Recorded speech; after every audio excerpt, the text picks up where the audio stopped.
جس نے لالچ کو شعار بنایا اس نے اپنے آپ کو حقیر کر دیا، اور جس نے اپنی بدحالی کا پردہ کھولا وہ اپنی خوشی سے ذلیل ہوا، اور جس نے زبان کو اپنا فرما رواں بنایا اس نے دل کی حکومت کو کمزور کر دیا۔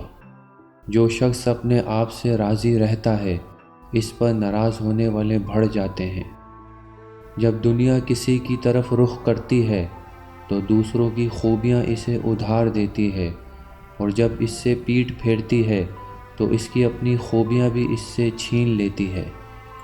اللہ کی بارگاہ میں وہ بدی جو تمہیں رنجیدہ کر دے اس نیکی سے بہتر ہے جس پر تمہیں ناز ہو۔ آج عمل ہوگا حساب نہیں ہوگا، کل حساب ہوگا عمل نہیں ہوگا۔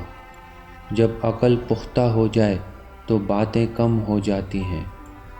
کوئی دولت عقل سے زیادہ منافع بخش نہیں، اور کوئی تنہائی خود پسندی سے بڑھ کر وحشت ناک نہیں، اور تدبیر جیسی کوئی عقل نہیں، اور پرہیزگاری جیسی کوئی شرافت نہیں، حسن خلق جیسا کوئی ہم نشین نہیں، اور ادب جیسی کوئی میراث نہیں۔